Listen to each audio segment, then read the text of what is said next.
Ya teman-teman, kembali lagi sama saya dan di sini saya pakai PC lagi dan juga PC-nya sudah ada di sini yang bernamakan RGB berwarna putih, tapi nggak full RGB semua ya, cuma ada beberapa aja fan-nya.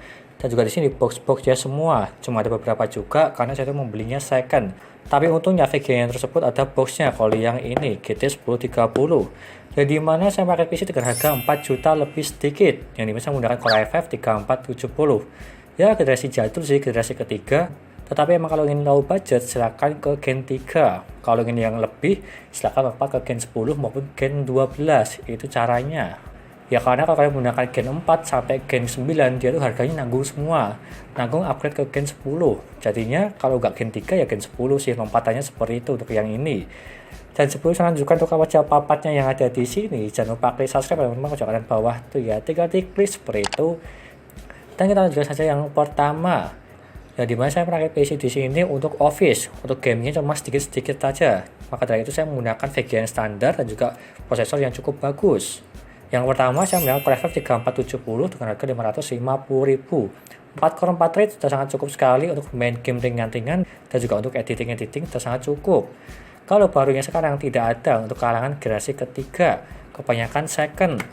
Dan selanjutnya saya menggunakan mobonya ini, Mobo X-Star B75 yang ada di sini dengan harga 600.000. Ini juga sangat rekomend sekali karena saya tuh memakainya ini terus dari dulu sampai sekarang untuk versi yang barunya di Mobo Gen 3 maupun H61 B75.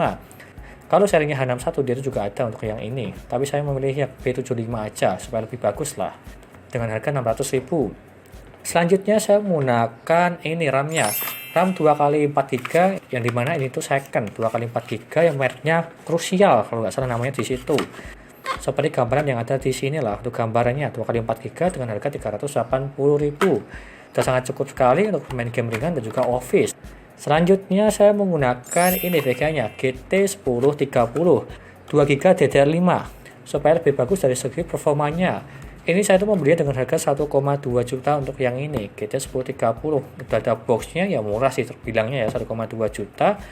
Sudah tertancap di bagian dalamnya sini yang dimana single fan bukan dual fan. Selanjutnya saya menggunakan SSD 120GB mereknya Maxell dengan harga 240.000 untuk yang ini. Sudah sangat cukup sih. Jadi dari segi performanya ini bagus kalau menurutku. Sudah pernah saya review di video yang udah agak lama sih untuk yang ini. Maxell-nya nih 120GB. Dan juga tambahan untuk penyimpanannya saya menggunakan harddisk 500GB yang tertancap di bagian dalamnya tersebut. Tapi nggak kelihatan sih dari segi casingnya ini. 500GB itu second dengan harga 180.000. Sudah lumayan cukup kalau yang itu. Selanjutnya saya menggunakan ini power supply-nya. Power supply Innovation 400W. Pasti banyak orang yang bilang ini tidak rekomen. Kalau saya pribadi sih ya emang tidak rekomen. Tapi bisa dibilang rekomen tergantung part-part kalian yang ada di sini. Karena saya menggunakan GT1030 dan juga FF3470 itu udah lebih dari cukup. Karena full loadnya tersebut tidak sampai ke 200W atau 150W lah, tidak sampai. Maka dari itu kalau menggunakan ini 400W bisa aja dibilang kasarannya 50% lah, maksimal di 200W. Jadi sudah lebih dari cukup untuk mengangkat GT1030 dan juga Core i5 3470. Ya itulah kenapa saya memakai ini ya dengan harga murah 300.000 untuk yang ini. Selanjutnya saya menggunakan CPU cooler ini Jonespo CR1200E. Hampir sama dengan yang CR1200 yang biasa, cuma membedakan cooler serinya dia tuh tidak ada RGB-nya di bagian atasnya sini atau di bagian sini lah. Dari segi harga sih 120, 130 yang ada di sini lah untuk harganya. Aku juga lupa sih untuk harganya ini. Tapi ini dari segi performa kurang lebih sama dengan Jonespo 1200. Sudah sangat cukup sekali. Menggunakan 2 pipa dan juga RGB dari segi fan-nya. Bagus sih kalau yang ini. Dan yang terakhir saya menggunakan ini untuk casing-nya. Saya menggunakan Aerocool Trinity Mini yang berwarna putih. Sudah free 3 fan. 2 fan di bagian depan dia itu 14 cm dan juga 1 fan di bagian belakang 12 cm. Ini terbilang murah sih dengan harga 620.000. Kalau ingin full lagi silahkan tambah aja fan di bagian atas 2, di bagian bawah juga masih bisa. Tapi tergantung selera kalian dan juga budget kalian.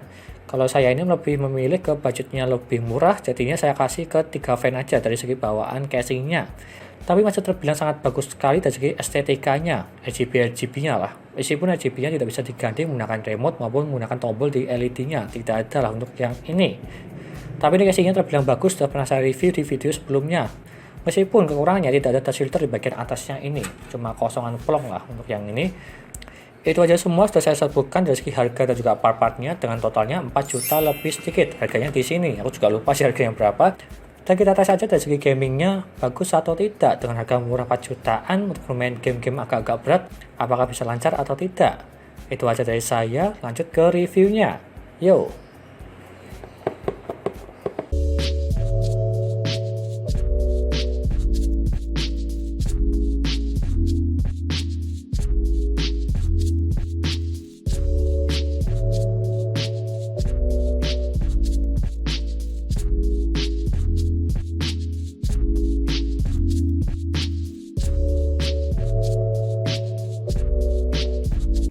Lalu yang pertama dari segi booting Windows-nya. Dan kita tunggu aja seberapa cepat dia untuk booting Windows-nya.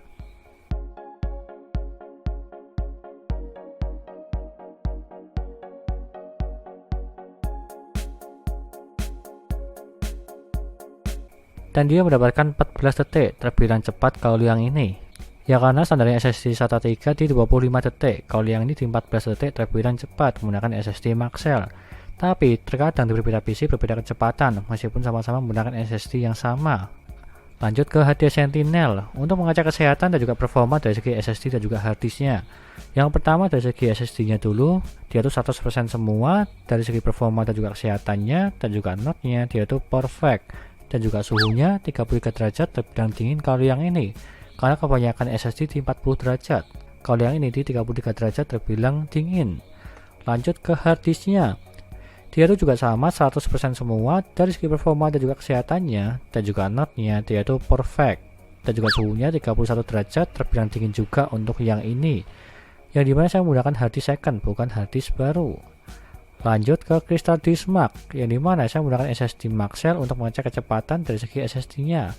Untuk membacanya mendapatkan 537 dan juga menulisnya 416.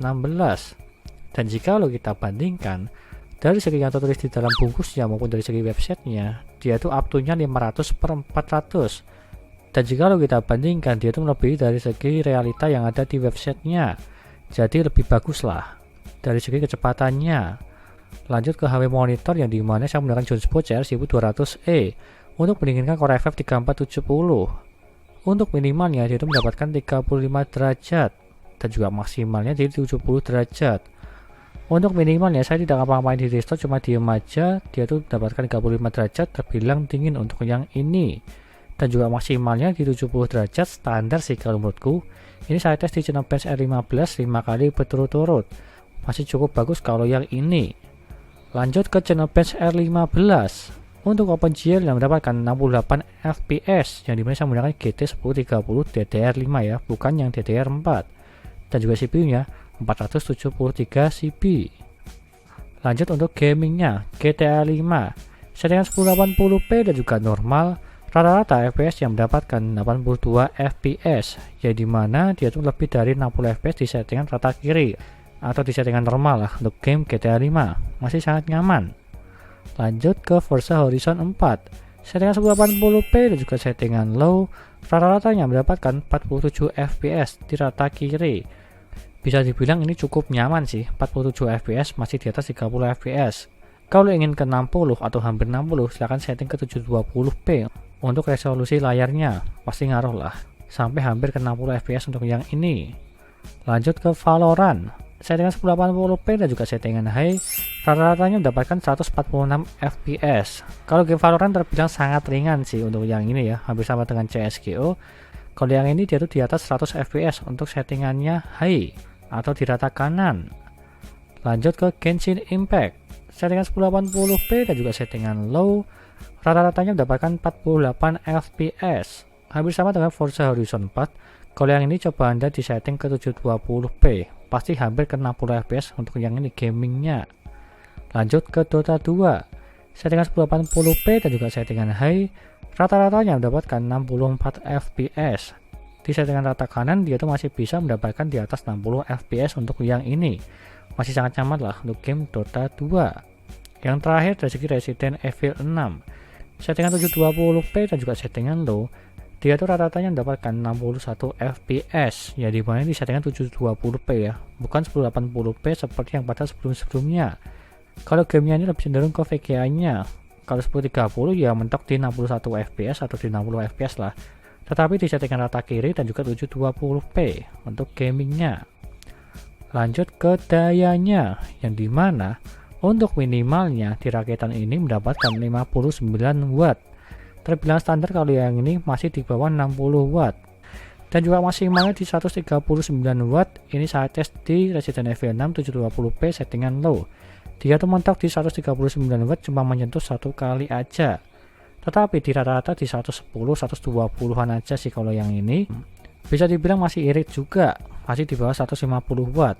Dan juga power supply-nya masih sanggup untuk menangani daya maksimal dari segi PC-nya ini. Lanjut ke kesimpulannya, yang dimana dengan harga 4 jutaan lebih sedikit atau 4,2 juta lah. Apalagi dengan harga murah dan juga GT 1030, tapi yang serinya DDR5 ya, supaya performanya lebih bagus. Ini worth it sih, di harga 4 jutaan. Kalau ingin lebih bagus lagi dari segi performanya, silahkan cari GTX 750, 750 Ti maupun RX 550. Dia itu lebih bagus lah di atasnya GT 1030. Intinya seperti itu, dan juga semua listnya ada di sini, dan juga semua linknya ada di deskripsi.